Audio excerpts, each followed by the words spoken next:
जनपद रायबरेली के खीरो थाना क्षेत्र से दो पक्षों में जमकर मारपीट के बाद एक दूसरे की हत्या के प्रयास किए जाने का एक मामला सामने आया है। खीरो थाना क्षेत्र के ही रहने वाले अधिवक्ता आलोक प्रताप सिंह ने दूसरे पक्ष के लोगों पर जमीन पर जबरन कब्जा करने एवं हत्या का प्रयास करने के आरोप लगाए हैं। नमस्कार, इस समय मैं खीरो थाना के अंतर्गत खीरो गांव में मौजूद हूं। यहां 17 तारीख को एक घटना घटी है, उसी की जो वीडियो वायरल हो रहा है उसी की हम तहकीकात करने के लिए जिनके ऊपर हमला हुआ है मैं उनसे पूरी जानकारी करूंगा। क्योंकि भाई साहब, आपका पूरा परिचय क्या है?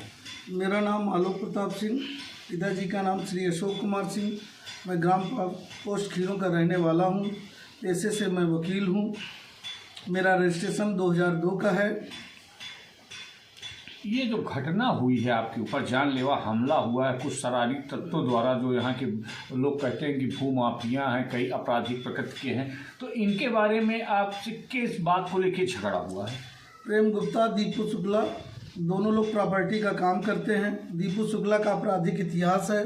सरकारी संपत्ति को भी पावर हाउस में एक बार क्षत किए हैं, उसका भी उनका ऊपर मुकदमा है। कई मुकदमे उनके ऊपर हैं। प्रेम गुप्ता हमसे रंजिश रखते हैं, हमारे खिलाफ आए दिन एप्लीकेशन भूमाफिया और उसकी देते रहते हैं।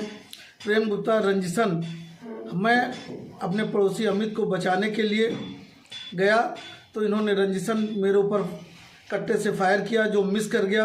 उसी के बट से दौड़ा के दीपू शुक्ला और 4-5 लोग और थे, जिन लोगों ने मेरे ऊपर घातक प्रहार किया सर पे और कंधे पर। मैं घटनास्थल पे ही बेहोश हो गया। उसके बाद मुझे CSC ले जाया गया।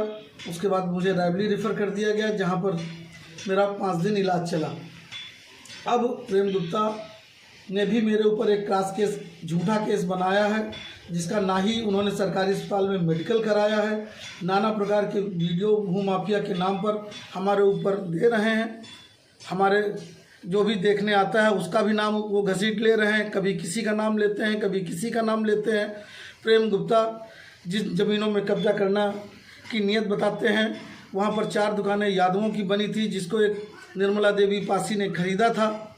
उसको गांव के ही बजरंगी और कल्लू ने 2 लोगों ने उस ज़मीन को खरीद लिया है। मैं वहाँ पिछले 11 साल से किराएदार हूँ। मेरा वहाँ ऑफिस था अधिवक्ता का, उन्होंने पूरा ऑफिस तहस नहस कर दिया है, सब कुछ तोड़ फोड़ कर दी है। अब प्रेम गुप्ता फर्जी बिल कनेक्शन और पानी का बिल बताते हैं, कभी अपना मकान बताने लगते हैं, जबकि वहाँ सिर्फ 4 दुकानें बनी हुई हैं, जिसमें एक दुकान का मैं किराएदार उसमें हूँ। दिन की लड़की से मैंने किराए पर लिया था। आज तक मैं उसमें किराएदार की हैसियत से हूँ और किसी किराएदार को कब्जा और उस संपत्ति का मालिकाना हक नहीं मिलता है।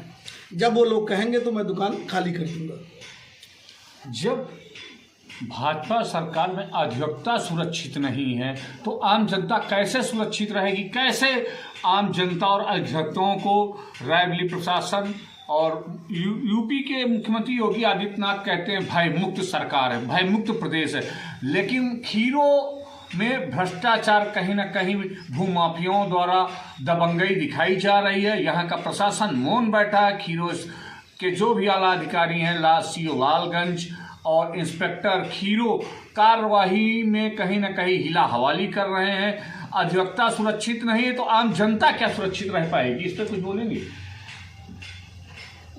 पुलिस ने मुकदमा तो पंजीकृत कर लिया है, लेकिन अपराधी लोग अभी भी पकड़ से बाहर हैं।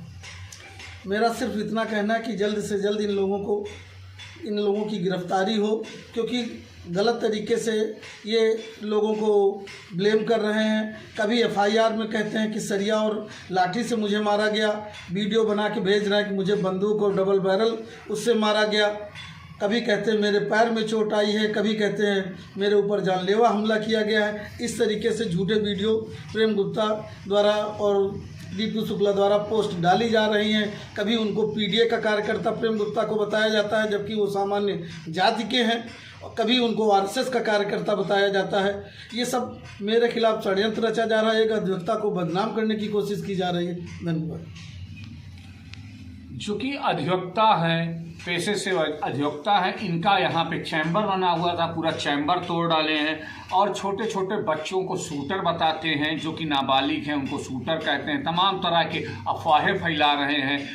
अपने क्षेत्र के जो अधिवक्ता गरीबों की काफ़ी मदद यहाँ से खीरों से करते हैं।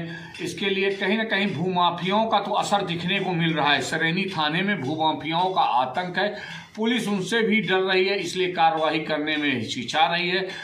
हमारे चैनल के माध्यम से आप सरकार से कुछ कहना चाहेंगे?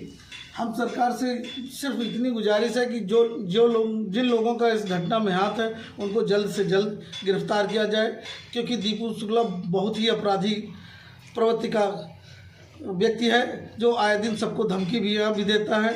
कभी किसी से इस चीज़ के लिए पैसे मांगते हैं, कभी किसी चीज़ से उस चीज़ के लिए। मुझसे भी कई बार वसूली करने की कोशिश की, इसीलिए वो नाराज़ होके मेरे खिलाफ प्रेम गुप्ता को आगे करके इस तरीके का षड्यंत्र मेरी हत्या का रचा है। देखते रहिए देश